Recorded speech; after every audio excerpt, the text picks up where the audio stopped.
Politik.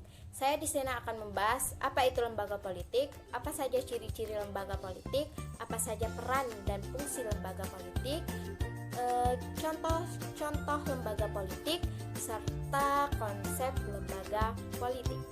Langsung saja kita memasuki yang pertama.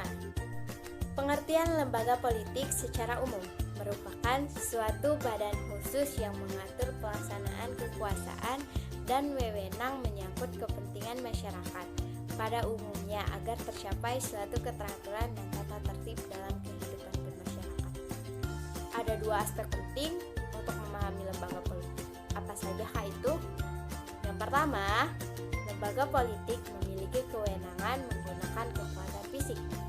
Yang kedua, lembaga politik mampu memenuhi kebutuhan sendiri.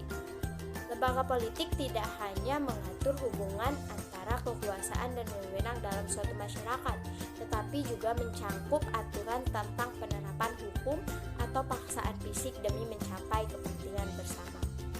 Nah, setelah kita mengetahui pengertian dari lembaga politik, kita masuk ke ciri-ciri lembaga politik.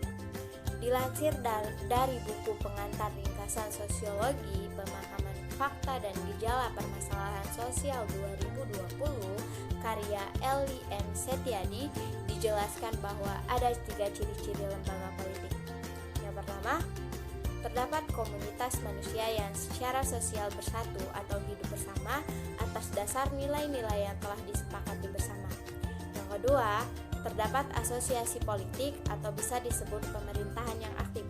Yang ketiga, asosiasi tersebut menjalankan fungsi-fungsi untuk kepentingan umum.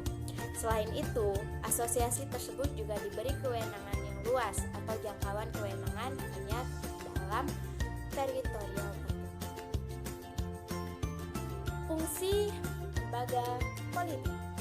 Lembaga politik memiliki 3 fungsi utama. Yang pertama, menjaga ketertiban di dalam. Yang dimaksud dengan menjaga ketertiban di dalam di sini, lembaga politik berfungsi menjaga ketertiban di dalam masyarakat dengan kewenangan yang dimilikinya, baik itu menggunakan cara persuasif maupun menggunakan cara paksaan fisik. Yang kedua yaitu menjaga keamanan dari luar. Lembaga politik melalui alat-alat yang dimiliki berfungsi mempertahankan negara dan masyarakat dari serangan pihak luar. Mempertahankan bisa dilakukan dengan cara diplomasi atau perang. Dan yang ketiga yaitu melaksanakan kesejahteraan umum.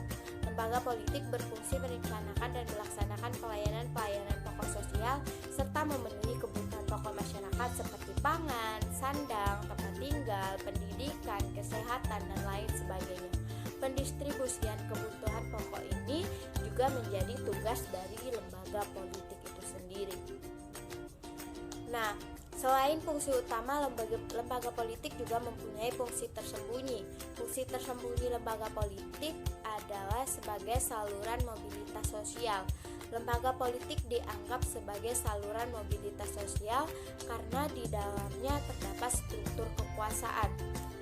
Adanya struktur kekuasaan memunculkan kemungkinan naik turunnya seseorang dari suatu lapisan ke lapisan yang lainnya. Setelah mengetahui apa yang dimaksud dengan lembaga politik dan peran fungsi lembaga politik, maka selanjutnya adalah contoh dari lembaga politik itu sendiri. Yang pertama yaitu Majelis Permusyawaratan Rakyat. Yang kedua, Presiden dan Wakil Presiden. Yang ketiga, Dewan Perwakilan Rakyat. Yang keempat, Dewan Perwakilan Daerah. Yang kelima, Badan Pemeriksa Keuangan. Yang keenam, Bank Indonesia. Yang ketujuh, Mahkamah Agung. Yang kedelapan, Mahkamah Konstitusi. Yang kesembilan, Komisi Yudisial. Dan yang terakhir, partai politik. Nah, setelah kita mengetahui contoh-contoh dari lembaga politik, kita masuk ke konsep lembaga politik, di mana koordinasi di antara lembaga-lembaga politik itu diatur menurut 2 asas utama. Yang pertama, adanya otonomi tiap